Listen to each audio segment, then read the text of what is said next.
ഹൻസ് കുട്ടിക്ക് ഇപ്പോഴും എപ്പോഴും എന്നെ വേണമെന്നുള്ളതുകൊണ്ട് ഐ സ്റ്റിൽ ഹാവ് ദാറ്റ്. ആ പാൽപിറ്റിങ് എനിക്ക് അമ്മും ഊസി മാത്രമായിരുന്നു എന്റെ പിള്ളേരെങ്കിൽ ഞാൻ എന്നെ ഒരു വല്ലാത്ത ലോൺലി ഫീലിംഗ് ചിലപ്പോൾ എനിക്ക് ആയിപ്പോയേനെ. ബിക്കോസ് അവർ കൂടുതലും അവരുടെ കാര്യങ്ങളെല്ലാം കുറച്ചുകൂടെ ഒറ്റയ്ക്കല്ലേ ചെയ്യുന്നത്. പിന്നെ നമുക്കിപ്പോ ട്രിപ്സ് പോകുന്ന കാര്യമെല്ലാം അമ്മ എപ്പോഴും നമ്മളെല്ലാരെയും ഇൻവോൾവ് ചെയ്തുകൊണ്ട് ഇൻക്ലൂഡ് ചെയ്തുകൊണ്ടായിരിക്കും. എന്താണ് ഇൻവോൾവ് അല്ലേ, എന്താ ചില വാക്കുകളൊക്കെ ഇൻക്ലൂഡാണ് ഇൻവോൾവ് ആയിപ്പോയത് കേട്ടോ. ഇൻക്ലൂഡ് ചെയ്തുകൊണ്ടായിരിക്കും അമ്മ കൂടുതലും പ്ലാൻ ചെയ്യുന്നത്. പക്ഷെ ഇപ്പൊ ഇഷാനിക്കും ഹൻസൂനും എപ്പോഴും ഞാൻ കൂടെ വേണം എന്നുള്ള ഒരു തോട്ട് ഉള്ളത് കൊണ്ട് ഇപ്പോഴും ലൈക്ക് ഈ ഏജിലും ലൈക്ക് അവരെ ഐ ഗോ വിത്ത് ദം. ഇഷാനിക്ക് ഷൂട്ട് ഉണ്ടെങ്കിൽ ഐ ഗോ വിത്ത് ഹൻസൂനുണ്ടെങ്കിൽ I go with. So I get to spend so much time with them and they keep like അവരിപ്പോ എവിടെയെങ്കിലും നിന്ന് എന്തെങ്കിലും ചെയ്തോണ്ടിരിക്കുമ്പോ അപ്പൊ അമ്മ ഉണ്ടോ അപ്പൊ ഞാൻ അവിടെ നോക്കുമ്പോ അവർക്ക് എന്നെ കാണുമ്പോ ഒരു സന്തോഷം.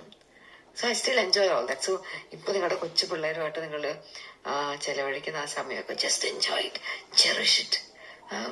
പെട്ടെന്നായിരിക്കും കോളേജിലൊക്കെ എത്തിക്കഴിയുമ്പോൾ പിന്നെ പിള്ളേർക്ക് ഈ അമ്മ ശല്യം കിടന്ന് വിളിക്കുന്നു എന്നുള്ള ആ ഒരു സമയത്തോട്ട് നമ്മുടെ ആ ഒരു ജേർണി എത്താൻ അധികം സമയമൊന്നും വേണ്ട. പെട്ടെന്ന് അവിടെ എത്തും. അതുകൊണ്ട് just enjoy with your children. I am also enjoy. ഹൻസുകുട്ടി ഫുഡ് കഴിക്കണ്ടേ? ഞാനും ഹൻസും ഫുഡ് കഴിക്കാൻ പോവാം.